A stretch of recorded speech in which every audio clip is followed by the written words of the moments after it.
Mais est-ce que je suis dans la bonne moyenne? Je sais pas. Bah après, j'engueule les gens. Après, je sais pas, prendre le bus, ça compte. Bah, du coup, je suis carrément éco-responsable en fait. Il y a beaucoup de gestes éco-responsables auxquels on ne pense pas forcément, qui sont pourtant très simples et qui ne bouleversent pas notre quotidien. Aujourd'hui, on a décidé de vous parler du numérique et des transports. Je vais au taf à pied, à vélo, j'ai pas de voiture en même temps. Après, j'utilise la voiture le moins possible. Après, je sais pas, prendre le bus, ça compte.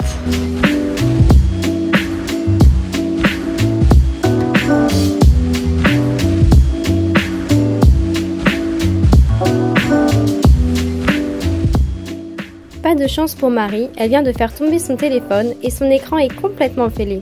Ce n'est pourtant pas l'occasion pour le jeter et en racheter un neuf. En effet, il existe d'autres options, car le téléphone fonctionne toujours. D'abord, elle peut aller à un repair café. Un repair café, qu'est-ce que c'est? C'est un atelier consacré à la réparation d'objets entre des personnes qui habitent ou fréquentent un même endroit, un quartier ou un village par exemple. L'idée du repair café, c'est avant tout deux choses. C'est éviter de jeter des objets qui pourraient être réparés.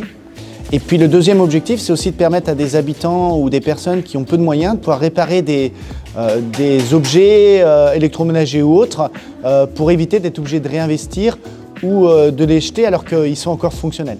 La troisième chose, c'est vraiment un temps d'espace de convivialité, de rencontre, de partage entre habitants et nous. Il faudra bien penser à signer le règlement du repair café. Par exemple, les réparateurs ne donnent aucune garantie de la réparation de l'objet. Et si son téléphone ne peut pas être réparé, le neuf n'est toujours pas la seule option. Elle peut acheter un téléphone reconditionné sur Back Market par exemple. C'est bien plus écologique que d'acheter un téléphone neuf, puisque les appareils reconditionnés sont des appareils qui ont été produits et qui ont été remis en vente après avoir été nettoyés, réparés et remis en boîte par des professionnels. Marie peut d'ailleurs rechercher le site Back Market sur Ecosia. Ecosia est un moteur de recherche allemand qui reverse 80% de ses bénéfices à des associations qui œuvrent au programme de reforestation présent essentiellement dans les pays du Sud. Avec tes recherches, tu peux contribuer à la reforestation et permettre de planter des arbres. De nombreux autres projets sont mis en place. Nous avons rencontré Yann Fontenot de l'association Élise.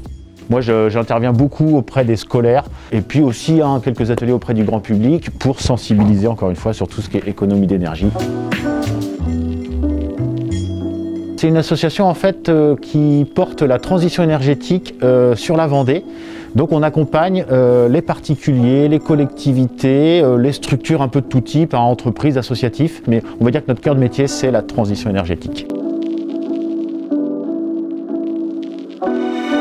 On va le proposer à l'ensemble des habitants de la Vendée et donc l'idée c'est d'essayer d'arriver à afficher vraiment 0 sur son compteur Linky.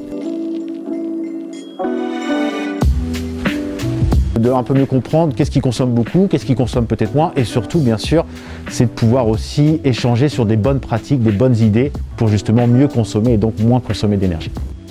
Les gestes écologiques passent aussi par des déplacements que nous faisons au quotidien. Au lieu de prendre sa voiture pour rejoindre ses amis au parc, Marie peut venir à vélo. Elle peut aussi très bien les rejoindre à pied et en profiter pour valider ses passes sur l'application WeWard.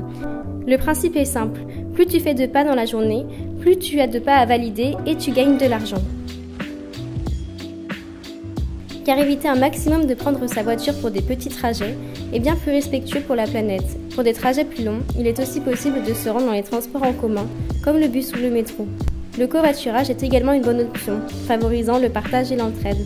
BlaBlaCar reste l'application de covoiturage la plus connue et utilisée. Comptant plus de 50 millions de téléchargements à l'heure actuelle, l'application permet de trouver et réserver facilement un trajet. Enfin, le train reste une autre option. Merci d'avoir suivi cet épisode et nous espérons qu'il aura un impact sur votre quotidien.